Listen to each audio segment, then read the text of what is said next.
Thanks, Matt, for the kind words. It's really been my privilege and honor to work with the comms staff, so I was extremely flattered when I was asked to come and speak. I'm more than happy to do it, but more importantly, it was my passion for continuous learning to improve myself and to improve what I do for members of my organization. This is what I'm all about. And so, again, it's my privilege to share a story here today with you. Again, as Matt said, I've been a nonprofit executive director and involved in nonprofit association management for 3 decades. I come from the LSC perspective. I am not a marketing expert by any stretch of the imagination, so I've learned on the job over the years, and it keeps me coming back. I just can't get enough continuous learning and improving my skills. I put up this first slide this morning to kind of, in a very simple way, to tell you a little bit about myself. First slide is, or first images of me as a swimming official. Recently at an LSC officials briefing, they helped me mark a milestone birthday. This was the second time in 10 years, or second decade, that I had been at the same exact meet. And they were asking me whether I'd come back for 10 years to be at the same spot for the same meet. And I said, well, chances are probably pretty good because of the second image on this slide, which is my 2-year-old grandson. I am a proud grandfather, to say the least, and he's been taking swim lessons in Madison, Wisconsin for about 18 months, and recently they sent me this photo of him having a swim cap on. I thought it was amazing. If any of you parents out there, getting that swim cap on and how fun that is, and I was amazed that they're actually able to get the swim cap on him, and he actually kept it on. So I'm a very proud grandfather. The third image here, I'm an absolute avid music lover. I love music of any type, classical, classic rock, Eagles, Boston, New Age, whatever the case might be. I've been a musician drummer for 25 years. I love music. The one artist that makes me smile, makes me feel comfortable, I like to sit back and kick back and relax, is the chairman of the board, Frank Sinatra. Anybody else out there fans of the chairman? Great, perfect. Seriously, Sinatra, another shameless plug for satellite radio. So it's something I really love to do, and it's making me feel comfortable and hopefully convey a little bit about my brand or my identity in an authentic way. So what I'm going to talk about is cover 4 things here. Why is establishing a brand important? And I'm going to use brand and identity or cultural identity interchangeably in my presentation. So don't get confused if I'm talking about identity. I'm also talking about brand. Talk about some questions to ask, some steps to take, and then give you a case study about the MNswim LSC brand initiative. So why is establishing a brand important? Well, it's pretty obvious. It's a promise to your members and prospects. It tells members what to expect from your organization. It portrays who you are and what you stand for. At the end of the day, this helps differentiate your organization from a very noisy marketplace and a lot of activities, a lot of things that pull at people's time. The key here that's not on the slide, I want you to understand, and why as an LSC, as any organization, any company or whatever, every single organization out here and in the world has an identity, a brand of some sort.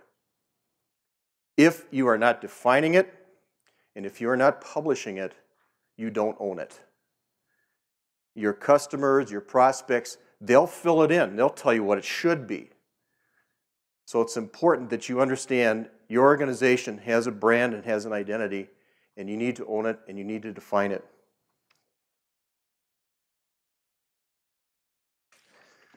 Some questions to ask. Do a little bit of a brand inventory here.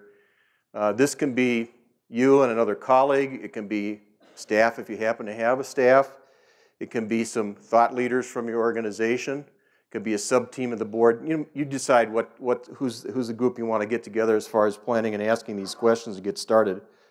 So what's your organization's mission? And try to be as certain as you can about what you do and why people need your organization. what you do, and why they need your organization. Are you going to be an elite club? Are you going to be a big operation? Are you going to be more hands-on? Are you going to be more of a developmental club? Are you going to be a cutting-edge club, an organization? Learn to swim? Are you going to have maintenance programs? You know, what kind of an organization, what kinds of benefits and the features of those benefits of those products and services are you all about? Think about who your audience is, and also think about some segments within that audience. So you got athletes, so what are some of the segments of that audience? Boys, girls, under 12, 13 and over.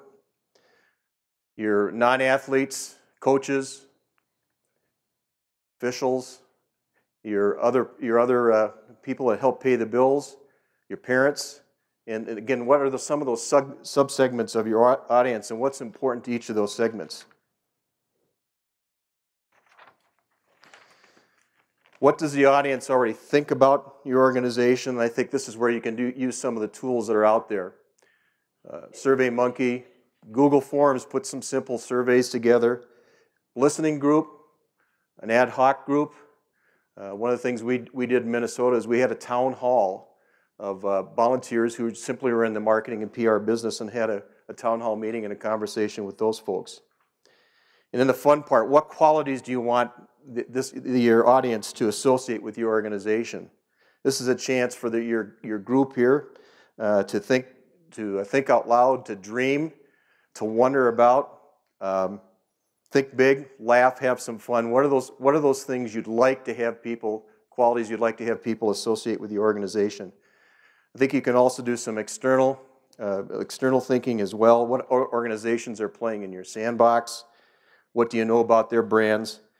And what do you think they do best? Again, a situation where you can take a look at what others are doing and borrow generously for the things you like the best. Starting to get into the simple steps. Do your homework. Do some research. Gather some data. You can, again, as I mentioned earlier, you can use some simple survey tools. You can get data from USA Swimming. You can get data and information from nonprofit organizations collectively in your particular market.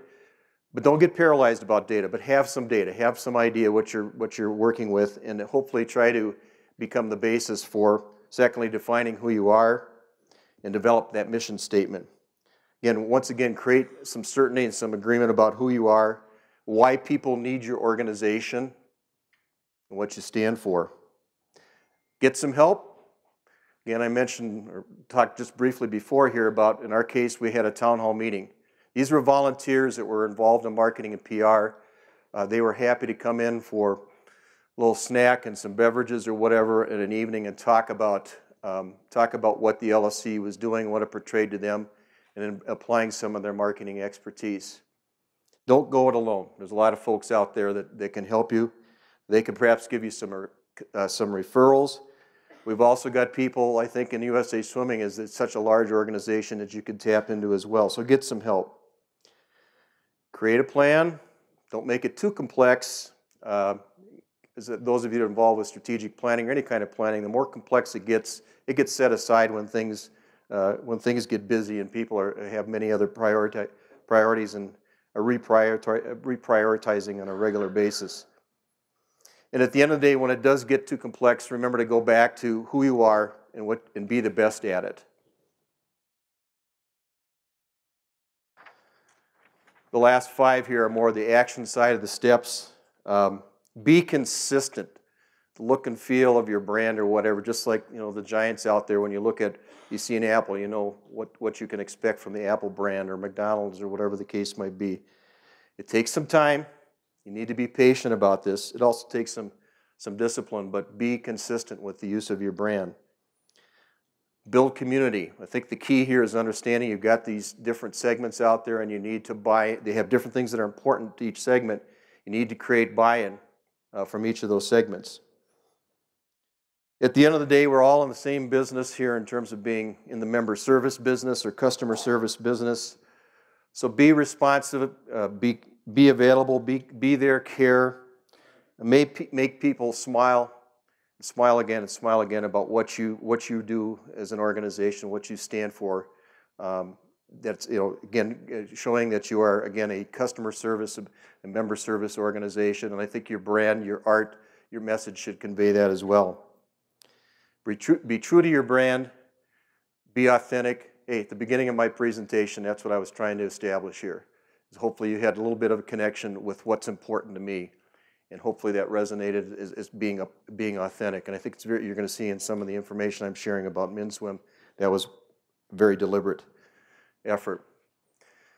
And then, like any initiative, plan out your measures, evaluate what you're getting in terms of whether the initiative was successful or needs improvement, and then use those measures to chart out your next step to improve.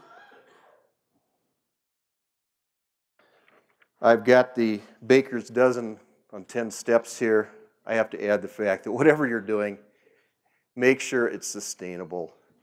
I think you need to make decisions you need to make that are long-term or looking out beyond just the big boom about an initiative. Beware of the big boom. I think it's great to have the fireworks at the beginning, but in the end, make sure it's something that's sustainable next time.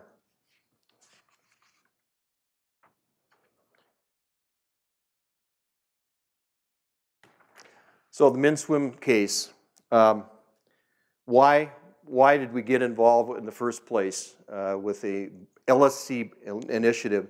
And again, I think just because this is an LSC initiative doesn't mean it's something you can't think about or utilize at the club level. In a nutshell, we did not own our identity. We had a brand, we had an identity, but we did not own it. We had people coming at us from all different directions about what the LSC should stand for.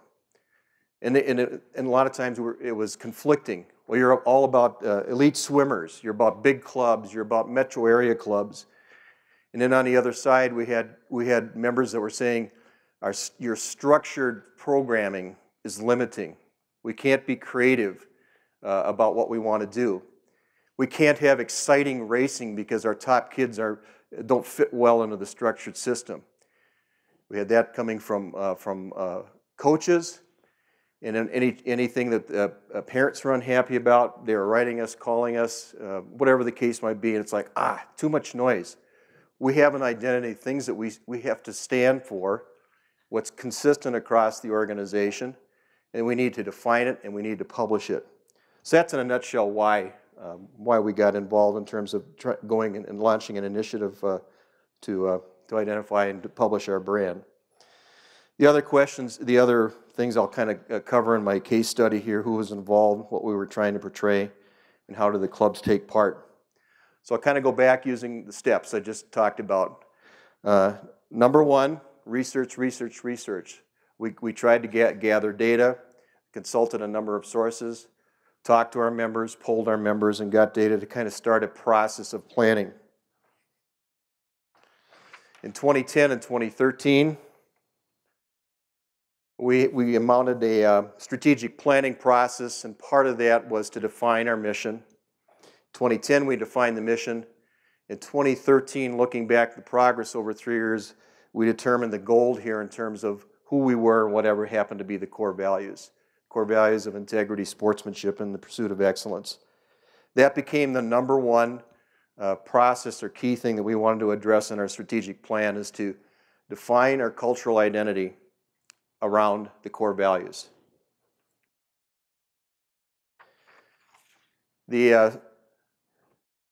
Part of that process, we needed to kind of go through a step-by-step process of defining what each of these core values meant. By the way, you can go onto our website, MNswim.org, and under looking at the About tab, you're going to find all this information about our core values, different initiatives I'm talking about in a moment, and our strategic plan will be under our governance tab. So all things, please take a look at it afterwards, or if you're on your devices now. I'm not going to go into the content goal of that platform on the core values, but it's there. Take a look at it. It's something that we summarized initially on some landing pages. And at the bottom of a landing page in the core values is a deep dive button to go into this particular document that I'm showing right now.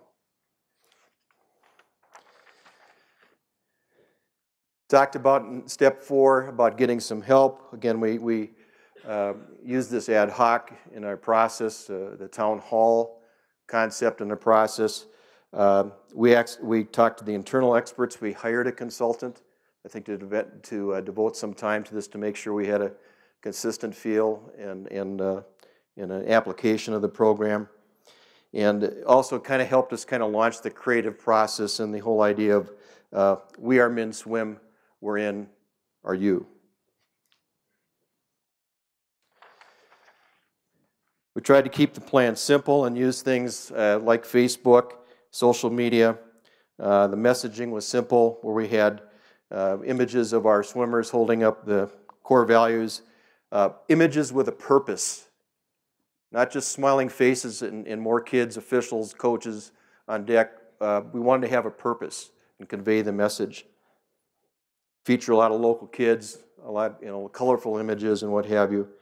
As you'll see here in the next group of slides, just trying to be very consistent with how we were portraying this. Using Instagram, and by the way, we're absolutely on board as the Instagram is that way to communicate to the younger athletes. Absolutely dead on with what we're seeing. Twitter, again, a place for us to leverage the fact that people retweet the message to other folks, and we've again had a lot of success doing that as well. These flat Stanleys, and I used to call them, initially I didn't really understand what they were. I called them flat Charlies, and they just laughed at me like, what are you talking about? I've learned now it's actually flat Stanleys. And so we've got images, again, those of a purpose. You can see the We Are MNswim bug or whatever, where we define who we are, what we stand for, and the call to action. Featuring, again, coaches, we've had images of parents, kids holding up the core values. They appear by themselves magically at the 10-meter board at the University Aquatic Center. We also use the Jumbotron to portray images at the University Aquatic Center. How the clubs could get involved, we offered banners, among other things, for them to hang at their locations. Again, the whole idea here that we are MNswim is who we are, what we stand for, the 3 core values, and the call to action. It's all, in this case, all about building community, these images, as I'm showing you here. Early on, we were probably featuring more female than male swimmers, and so we certainly had additional bannering options that featured male swimmers. Again, these are all local swimmers. Again, why were we doing this? What's in it for the clubs besides just some banners and images and what have you, the kids with their swim caps on? It's a model for the clubs that they can certainly, and hopefully those of you out here can certainly borrow liberally if you'd like. Again, building community, had wearables, caps, pennies. These became incentives for people to submit stories, images. We outfitted our officials. They loved this stuff. I couldn't imagine this became a real big deal among the officials, and they loved having the polo shirts with the core values, and we are MNswim. We're into our second order here to get those out to our officials. Gear, again, I talked about some incentives, bag tags, consistent image looking at featuring our local kids and the core values. Even on our awards, the neck ribbons, not here to shill for Hasty Awards, but they did a terrific job in helping us getting neck ribbons in all of our awards for our championships. I talked about being true and authentic. One of the things that we wanted to do is to feature stories about people exhibiting the core values.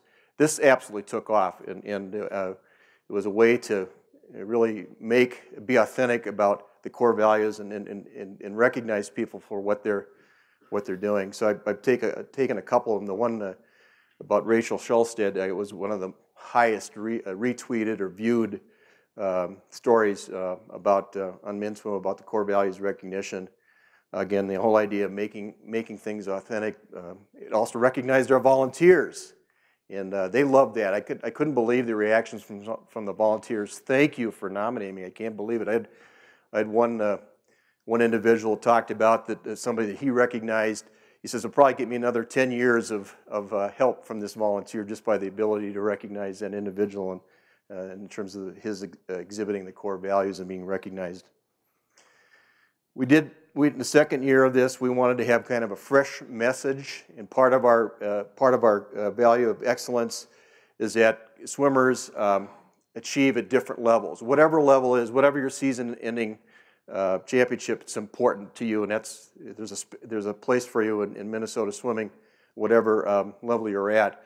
So we came up with this idea that there's a lot of firsts out there in our organization.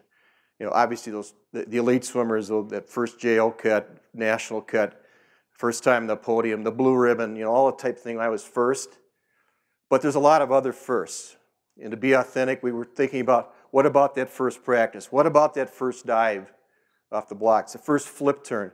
And the stories just kept flowing and flowing. So we added the tagline this year, a program or angle for We Are MNswim. It's talk about MNswim first, which make it #funnest sport.